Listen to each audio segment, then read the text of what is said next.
Oke guys, halo semuanya. Halo. Perkenalkan, nama gue itu Rico Krisnawis dan ada teman saya Hansen. Nama saya Hansen. Dan Jadi, saya Evan.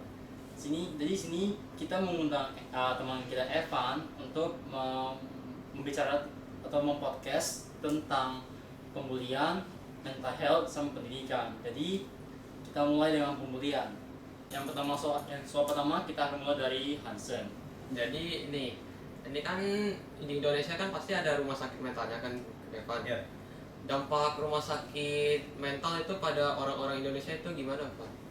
Oke, jadi kalau rumah sakit mental kan udah pasti mau fungsinya tentu untuk ini menyembuhkan orang mental di Indonesia. Tentunya juga kalau kalau dibicarakan tentang dampak tuh pasti positif dong, karena di mana tuh kalau di rumah sakit mental itu udah pasti ada orang-orang yang memiliki ilmunya sendiri ataupun cara mengatasinya, yang mungkin kalau kita misalnya kita sebagai pasien masuk ke dalam rumah sakit itu, kita mungkin bakal kasih rehabilitasi supaya kita dapat kembali lagi nih mental kita supaya menjadi lebih baik lagi. Kira-kira begitu. Oke. Nah, sekarang pertanyaan kedua dari saya. Jadi kan dari dulu kan kita kan punya teman, pasti teman salah satu dari kelas kita kan, atau dari dulu lah. Tapi kan apakah mereka tuh menyadari diri bahwa mereka bahwa mereka tuh menyakiti mental sendiri? Kan ada orang yang suka sendirian tapi tidak ada kontak dengan manusia. Kayak bahkan tuh kan mereka kan mengisolasi dari orang tuanya. Nah, jadi itu mendapat mengubah mental dalam bentuk apa? Oke, kalau orang yang menyendiri itu bisa aja mentalnya tuh bisa aja bagus, bisa aja yang buruk. Yang buruk tuh biasanya tuh sehari-hari tuh kalau orang menyendiri itu bisa aja orangnya yang bakal nggak percaya diri, nggak bisa bersosialisasi. Kalau kita bersosialisasi kan kita bisa meningkatkan kepercayaan diri kita karena kita mempunyai banyak teman. Terus setiap teman tuh memiliki individu yang berbeda-beda, kayak bisa aja memberikan pendapat-pendapat yang bagus buat kita. Tapi bisa aja kalau orang menyendiri tuh bisa aja bagus, karena tuh orang penyendiri tuh bisa aja lebih fokus kepada dirinya sendiri untuk melakukan tugas-tugasnya, atau sifatnya tuh lebih produktif. Tapi belum, kalau orang menyendiri tuh belum tentu benar-benar sendiri ya, tetap mempunyai temannya juga. Oke, jadi bagus. Sekarang kita masuk ke pembulian, dimulai dari saya ya. Jadi kapan sih pembulian itu bisa terjadi?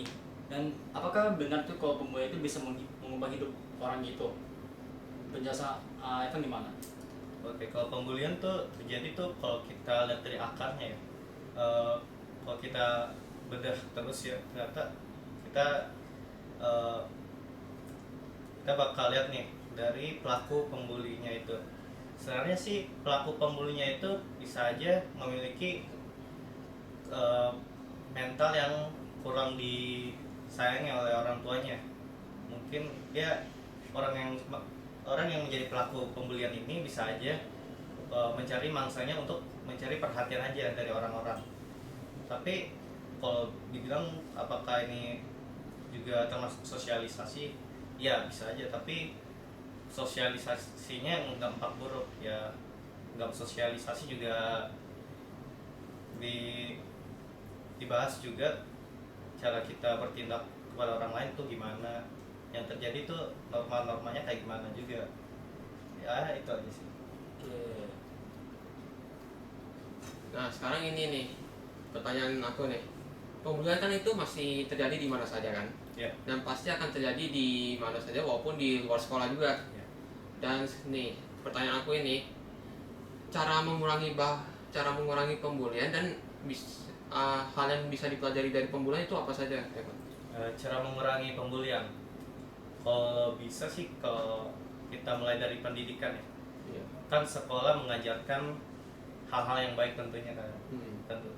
Nah, kalau bisa, walaupun udah diajarkan baik tapi masih dilakukannya, tetap di sekolah tuh harus mempunyai peraturan yang ketat dalam pembulian ini, karena pembulian ini tuh bisa berdampak pada semua orang bisa ya. Kalau tahu pembulian tuh bisa membuat orang tidak percaya diri, jadi apa ya, mentalnya turun.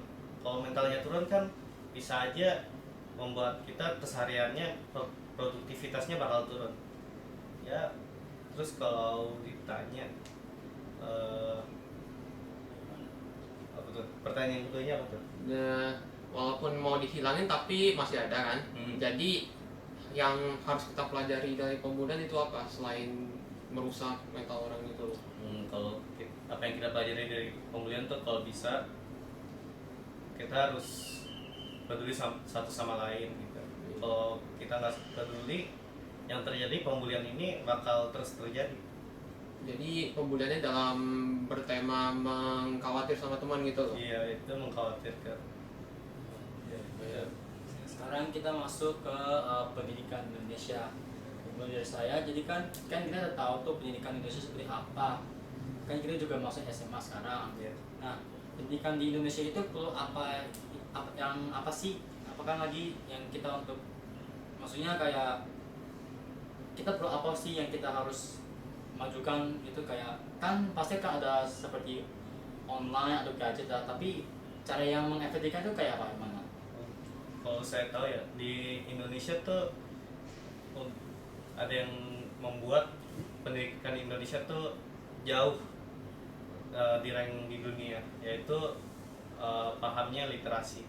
Nah, di Indonesia tuh perlu ditingkatkan dalam literasi, karena kalau kita nggak tingkatkan tuh kita bisa lihat tuh dampak untuk semuanya tuh, kayak netizen tuh kayak melihat kalau ada hoax dikit tuh pasti bakal setuju aja. Nah, dari hoax itu kita perlu punya pemikiran kritis ya, memilahnya gitu.